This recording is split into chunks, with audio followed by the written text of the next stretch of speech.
Et donc la troisième chose qu'on avait vue, que la Gemara nous dit, c'est la teshuva. La teshuva, elle a aussi cette capacité, cette faculté-là, d'annuler les mauvais décrets, donc d'être encore une fois inscrit dans le livre de la vie. Mais c'est quoi la teshuva? Et pourquoi la teshuva a cette faculté, cette capacité? En vérité, parce que la teshuva, c'est quoi? C'est quoi la teshuva? C'est une prise de conscience.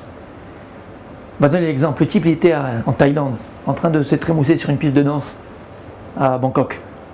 Puis tout d'un coup, c'est une vraie histoire que je vous raconte, c'est pour ça que je le dis. C'est un type qui m'a raconté comment il a fait teshuva. Il se trouve dans cette touma, dans cette impureté-là. Le type, à un moment donné, il se réveille de son coma, il se rend compte en vérité qu'il était inconscient pendant toutes ces années-là. Il a une prise de conscience qui va tout droit et qu'il est déjà dans le mur, il va tout droit dans le mur. Il est au ras des pâquerettes, il est en bas du caniveau. Et là, il sort de ça, il a une belle prise de conscience. C'est quoi en vérité la teshuva? La teshuva, écoutez bien, c'est une prise de conscience. C'est une prise de conscience que ma vie n'avait pas de sens et qu'aujourd'hui, je vais donner un sens à ma vie. La conscience, elle va me permettre de quoi? De changer le sens de ma vie, de donner une réalité à ma vie.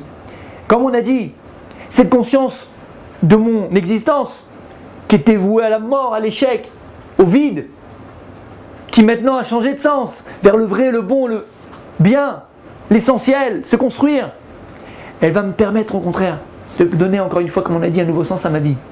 La teshuva, c'est une prise de conscience. Alors vous savez, tous les philosophes du monde ont essayé de... La conscience, c'est une grande question philosophique. Certains qui ont voulu dire « je pense donc je suis », ainsi de suite. Mais c'est vrai que la conscience, même dans la Torah, comme la Torah l'explique, elle est essentielle. Parce que ma conscience, c'est ce que je suis. Comment je juge? Par ma conscience. Donc ma conscience, c'est ce que je suis. Donc en vérité, pour changer de sens, donner un nouveau sens à ma vie, il faut simplement changer sa conscience.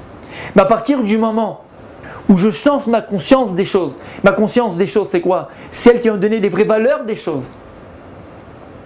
Faire passer du paraître à l'essentiel, de l'éphémère à l'essentiel, c'est ma conscience. Je vais avoir une nouvelle conscience. Et en vérité, la conscience ne s'arrête jamais. Parce que je vais avoir une première conscience qui va me faire passer du coq à l'âne, du noir au blanc, du monde du vide à la teshuva. Mais après, cette conscience, elle doit mûrir, sans fin. Sans fin. Mais cette première prise de conscience, c'est elle qui va me transformer. Et en vérité, ce qui fait de toi quelqu'un de nouveau, c'est ta conscience. Aussi. À partir du moment où tu as une nouvelle conscience, une vraie conscience de Dieu, en vérité, tu deviens quelqu'un de nouveau. Tu étais dans le coma, tu étais inconscient, tu es comme un zombie, tu étais un fantôme, tu étais l'ombre de toi-même, maintenant tu deviens toi-même. Donc tu vas commencer à vivre ta vie. Et donc pareil, on voit la tzedaka qu'on a parlé, la tefila dont on a parlé, et donc la teshuva, le machane meshutaf, ce qui les associe ces trois choses-là, c'est quoi en vérité?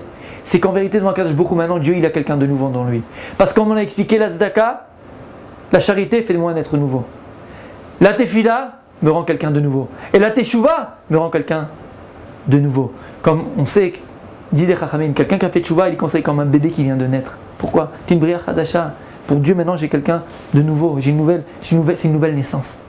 Et donc si c'est une nouvelle naissance pour Kadosh Baruch Hu, alors j'ai un être nouveau, j'ai un nouveau dossier qui s'est ouvert devant moi. J'ai plus le dossier du type qui était à Thaïlande, à Bangkok, en train de faire le fou. Maintenant j'ai quelqu'un de nouveau, j'ai un autre être. J'ai plus cette personne-là. La teshuva, elle est capable de transformer le passé. Elle n'efface pas le passé, mais elle le transforme. La teshuva, elle est capable de transformer le passé. C'est un peu de la physique quantique qu'on est en train de dire ici. On en parlera une autre fois.